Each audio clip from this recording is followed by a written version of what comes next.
নমস্কার। এখন আমি করে দেখাবো বাঁধাকপি আর মূলোর ঘন্ট। এটা করতে আমার লাগছে, ফোড়নে লাগছে 5 ফোড়ন, তেজপাতা, শুকনো লঙ্কা,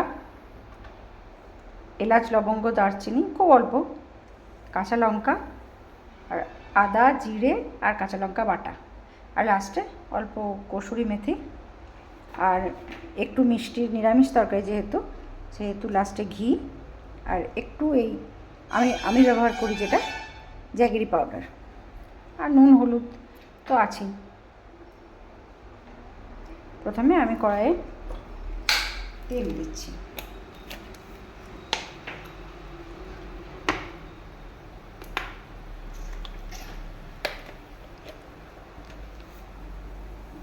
তেল দিয়ে আমি প্রথমে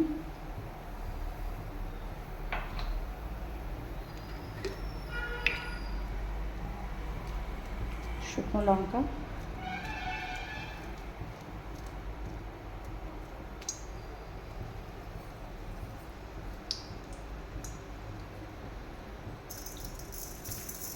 পাঁচ ফোড়ন,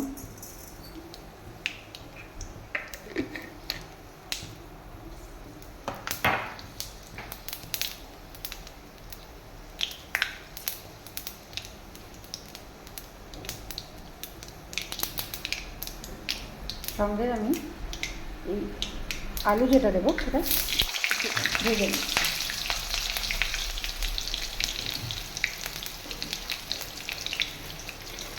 এর মধ্যে আলুটার মধ্যে সামান্য একটু লবণ দিচ্ছি,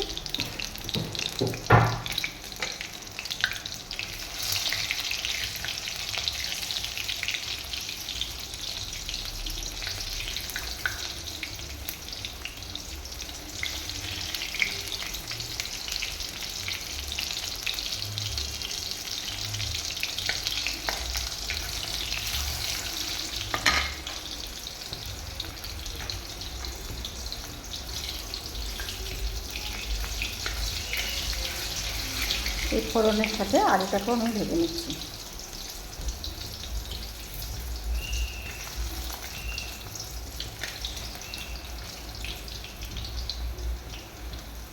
হালকা করে লবণ দিয়ে আলুটা ভেজে তারপর আমি এর মধ্যেই দিয়ে দেবো সামান্য একটু হিং,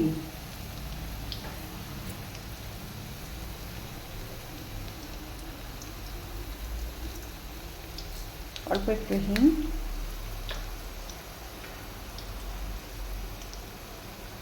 একটা কাঁচা লঙ্কা, এলাচ, লবঙ্গ, দারচিনি,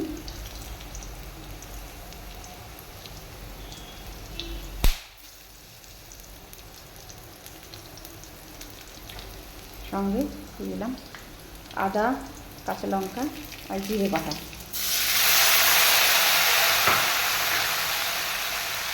তারপর আমি দিলাম তেজপাতাটা,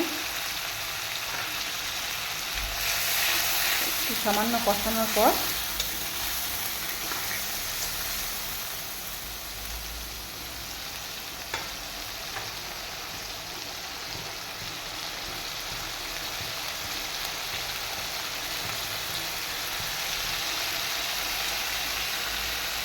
আমি মূলোটা দিয়ে দিলাম,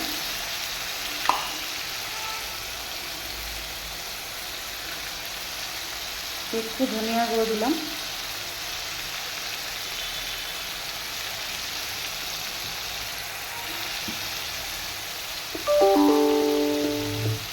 হলুদ দিলাম।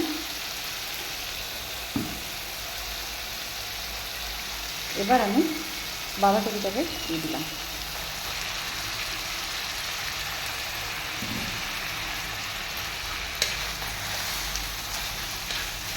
একটু হালকা নাড়াচাড়া করে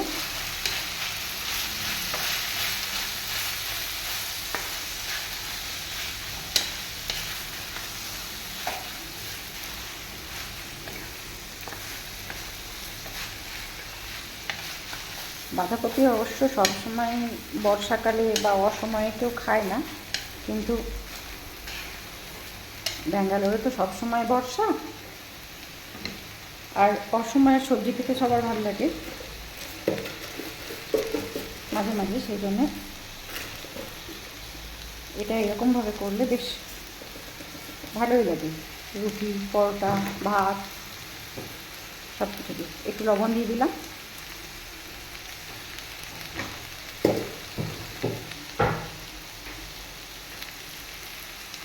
এবার একটু এটা আমি ঢাকা দিয়ে রেখে দেবো।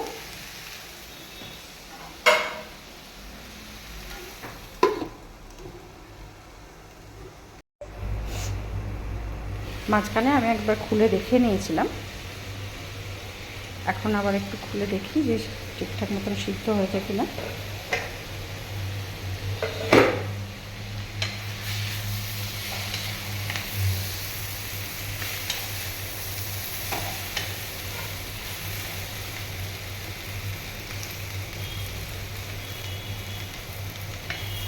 অনেকটাই সিদ্ধ হয়ে এসছে।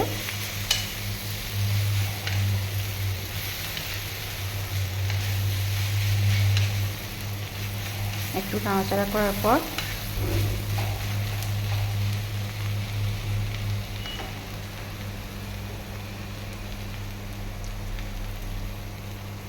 একটু অল্প করে জল দিয়ে দিলাম।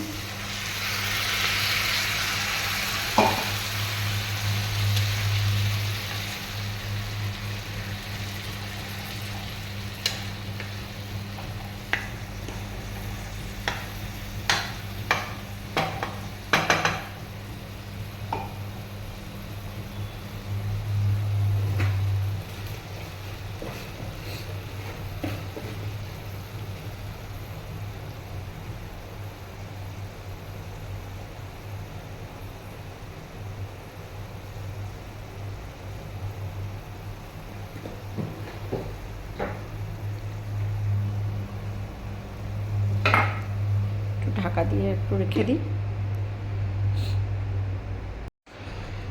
এবার আমি এই ঢাকাটা খুলে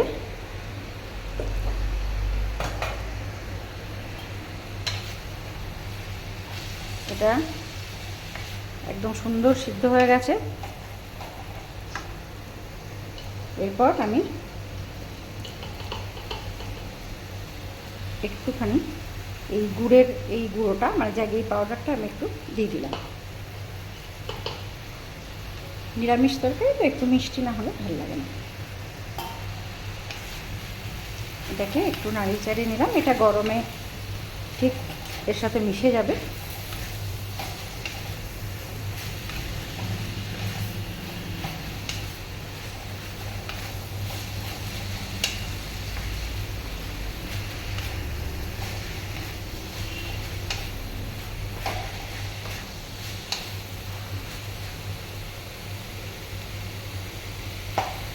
সুন্দর সিদ্ধ হয়ে গেছে।